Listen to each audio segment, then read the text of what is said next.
Hello folks, and welcome back to the channel.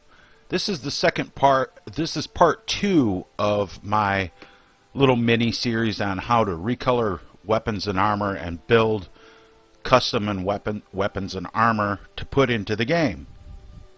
Last episode we did some of the preliminary work, and I was explaining where you put what different pieces in the texture file look like. This episode we're going to actually go ahead and start making our selections. So the first thing you want to do, there's different ways you could do this. You could use the magic wand tool and to get this little menu to pop up, and this is one thing that I really had trouble with when I first started using Photoshop, was finding all the tools. If you click and hold on that, you can switch to different tools, and that's like that with any piece. Right? Now you can start with your quick selection tool. You could try that, see, but the problem with that is when you select it, and you can sit there and play with it, and you can sit here and play with it for hours, and you might get it right, but you want to get exact. See, now I got all that right there, so I'm going to go ahead and I'm going to deselect that. Same with the magic wand tool. If you click on that, it'll give it all to you, but then there's pieces over here, like right here. You would have to go to your quick selection tool and make sure it's on the minus mark. And the problem is if you do too much, it gets too close. Now that's all selected, but then you lose this border right here. So I'm going to go ahead and I'm going to deselect that. The easiest way I found for me, and you can try the magnetic lasso tool, and it works pretty good. I'm not being precise, but it'll snap to this here, but let's just say that right there, and it works pretty good too. So you can use the magnetic lasso tool. Try spitting that out when you're tired.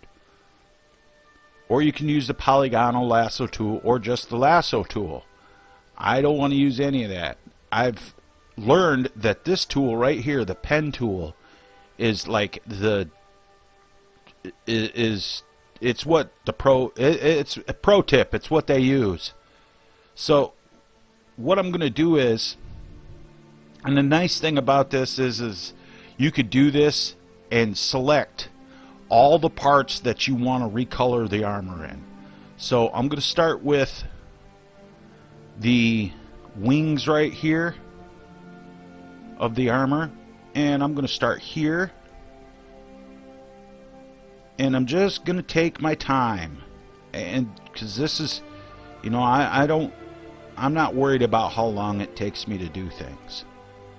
You know, look at some of my videos, they're really long. If I was worried about how long it takes me to do things, I wouldn't post up 2.5 hour videos teaching you how to make a standalone follower. Just saying. So what I'm doing here is I'm clicking once, I'm getting up close, and I'm getting about where I want it, and then I just click it here. That's left click. And I'm going to left click again.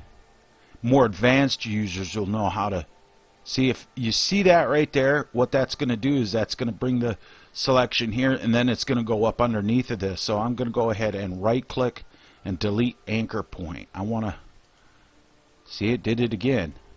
I want to have that, and it does it to the pixels. So I want to have it a little more. I'm looking at the curvature of the line. I want to have it a little more curved to it. Now if you advanced users will be like, oh, you just can use the bezel curve, blah, blah, blah.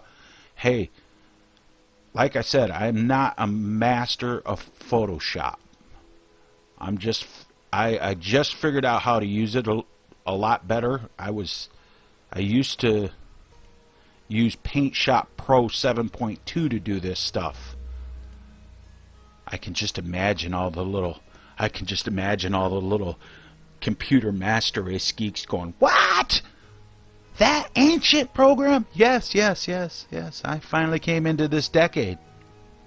So what I'm going to do is I'm going to go ahead and I'm going to finish up this line here all the way around, and then when I get up to like this point, I'll pick back up again.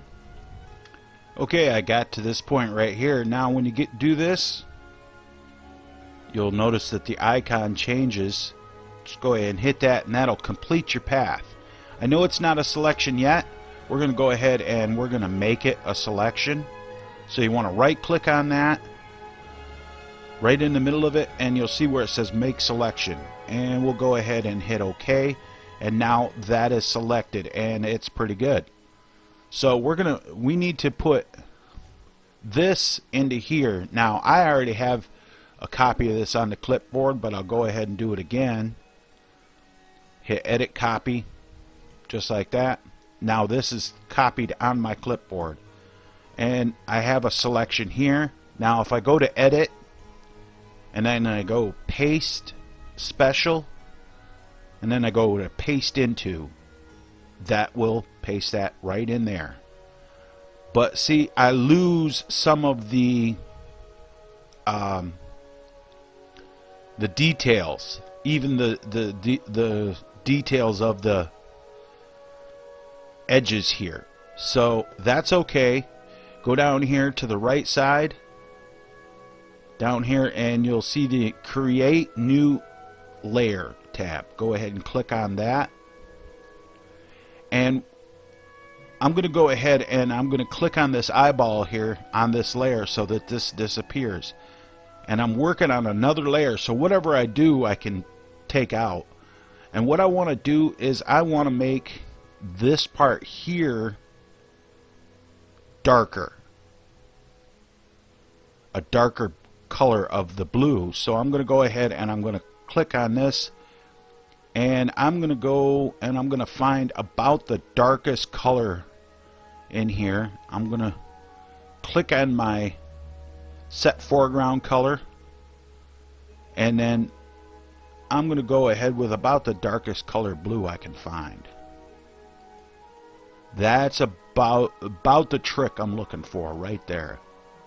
Alright, so I'm going to go ahead and click that layer off, and for this right here I want to paint.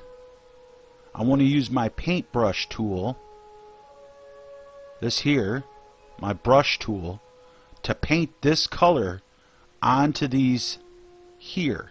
Now you can just go ahead and if you got a really steady hand and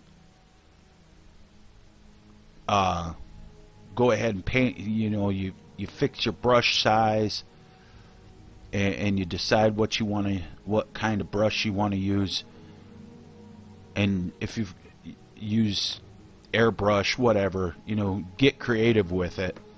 If you got a really steady hand, you can sit there and paint on it. But I think I have a better idea.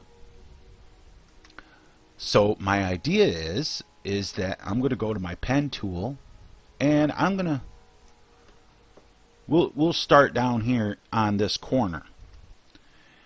And I got my pen tool selected, so what I'm going to do is I'm going to take and I'm going to cut a path right here,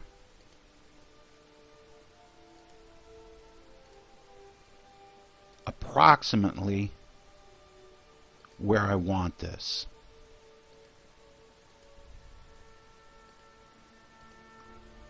Like this here. And that will give me that line right there. And I'm going to go ahead and I'm going to do the rest of these lines in this just like I did with that one, because you will notice that, see, if you get too close you get the grid. Now I believe I can turn the grid off. I'm not sure. I'm not really sure about that yet. There's a lot about Photoshop I don't know. This will work right here. But anyway, if you start another work path, you can go ahead and you can do this all on the same. You can do this little bit of work, and this is just real fine details that I'm doing to this. And you can go ahead and you can do this little bit of work here, and you can do this all the way up, and then when you make it a selection they'll all be selected, and it makes it a whole lot easier. Okay, so I got the different pieces like this, and I want to go ahead and I want to make them selections, and as you can see it's all selected. Now I was thinking about this. This looks lighter than the background, so I'm going to want to change my mind on the color scheme here. Right?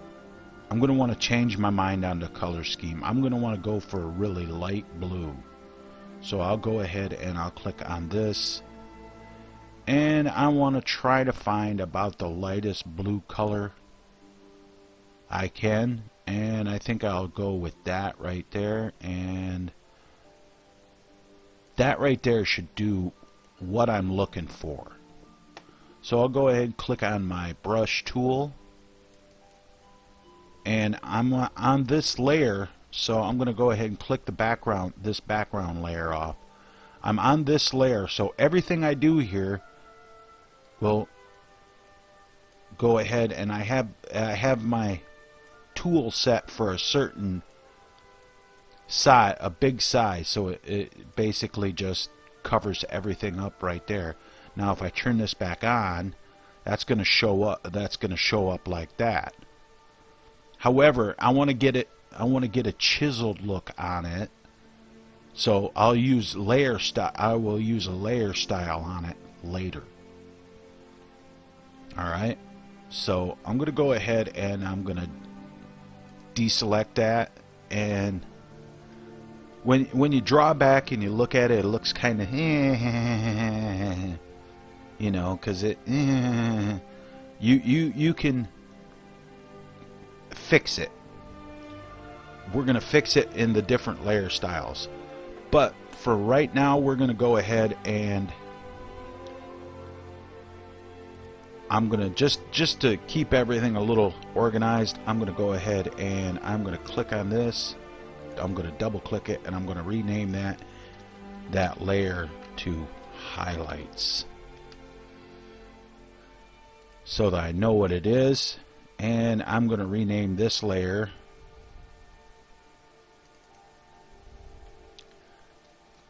to base, and that way that is my base layer. So if I turn off my base layer, it disappears. Now if you go back to your base layer and you start using your pen tool here on something else and you paste it in, it'll paste it as another layer over here. Let me demonstrate. Okay, I got my work path done. I'm going to go ahead and I'm going to make selection just like that. And just in case I copied something on my computer someplace else while I was doing this, I'm going to go ahead and recopy that, and I'm going to paste into. Oops, see, I messed up. Just go ahead and click on that, because what you want to do is you're right here, you want to paste into. When I did that, I just chose the wrong thing. You want to paste into, and that'll give you that right there. And as you can see over here in your layers menu, it came up as a second layer, and it'll just, from here up, it'll just be, it'll keep, when you keep working on it, you want to have your highlights layer on top. That's this layer here, and the only thing on this layer is these blue, light blue lines. So when I do the rest of this, it's going to stack these layers of the texture up underneath this highlights, which is great. And then when we get done with that, there's a little something we're going to do. But for right now, that's all I got time for in this video. Thanks for watching, and tune in to the next video, and we'll continue right where we left off.